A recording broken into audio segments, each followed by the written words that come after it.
Hey, how you doing? Dave Roberts here. So I know I kind of covered it in my article this past month, and I kind of wanted to elaborate on it a little bit, talking about fishing, schools of redfish, and chasing the birds here. Around this time of the year.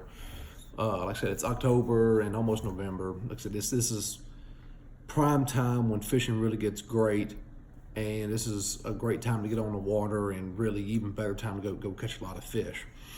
But I want to give you a few tips and kind of, like I said, elaborate on what I was kind of talking about in my article of kind of how I go about fishing some of these schools and trying to, I guess, do it properly and try to maximize your opportunities when doing such a thing.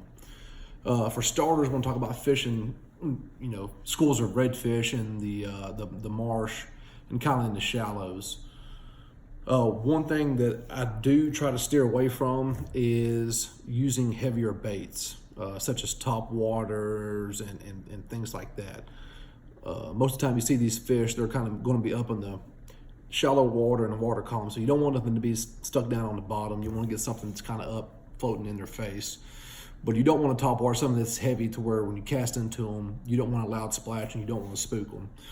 Typically, I like to throw either a quarter-ounce gold spoons, about the heaviest I'll go, or a Kitech or a Zoom, something that's a little bit lighter, and even throw it on a weightless hook. That works out pretty well. And the other thing is, too, when you fish these schools, when you see them coming, a big mistake I see a lot of people do is they want to cast right in the middle of them. That will work sometimes, but there are times like that when you do that, it'll spook them fish and you'll bust the whole school and you'll never catch a fish out of them.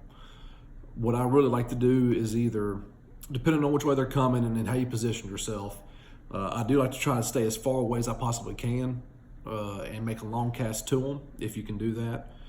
What I also like to do is I also like to try to cast and position my bait to the backside, or try to catch a fish on the backside or the outer edge of the school. That way, when you do that, you can set the hook, and if you're fishing with braid, you can try to pull them fish out of the school real quick. And if you do that, a lot of times the fish will push out of the school, and the school will continue forward. And you can land your fish, keep them, let them go, do whatever you'd like, and then you can go back up and catch the school again. And I've had times that I've chased the same school and pulled 5 or 6 fish out of the school before it finally bust and they scatter, and you have to wait another hour or two for them to regroup or find them again. So the thing is that you want to be, you don't want to spook them. You want to try your best to ease in there, try to pull one off the side, and do that, and try to keep them together. That's the key to that. As far as chasing birds, this is a fun time of the year. I really do love doing it. Because you can find, all the trout schooled up. You can find redfish schooled up in there as well. It's really, really a fun time, especially when you go get on them. You can do it all day long. But one of the things I see boats do, and even kayakers the same way, is they want to pull all the way up into a group of birds working. I mean, just run the motor all the way up, shut down, get out, and start casting. You can do that, but it's going to only be good for 2 or 3 fish. And then after that, the birds, they scatter, the fish, they scatter, and then before you know it, you just ruined a good thing. What I like to do is especially find which way, one, slow down and watch them, see which way they're moving, or if they are moving much. Kind of trend that a little bit, then kind of get out ahead of them. And then just after probably about 100 yards out, maybe even 150, 200, just ease off the motor, man, and just idle into them, and idle in there real slowly. And watch yourself, watch where the birds are diving, and then once you get into casting distance, make long casts to them, and you pull fish out. The thing is, you don't want to spook the birds, because the birds are there to show you where the fish are at.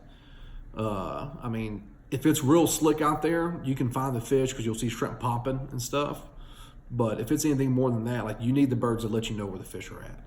So you got to keep the birds around. That is a big key factor there.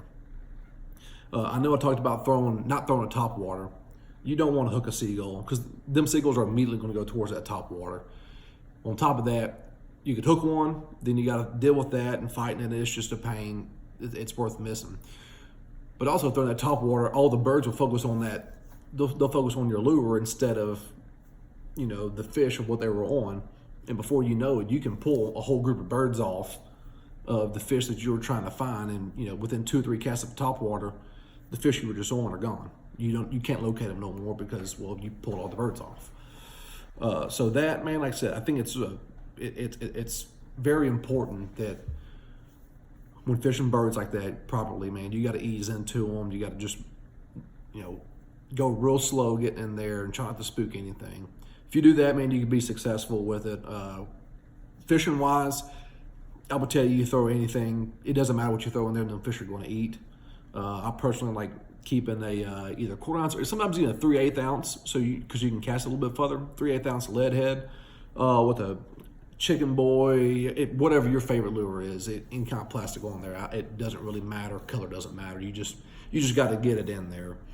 But if you go in there and you stop and slow down and watch the birds, watch where they're diving, because where they're diving, it means the shrimp's popping up, and where shrimp's popping up, it means there's a trout or fish that's pushing that shrimp up.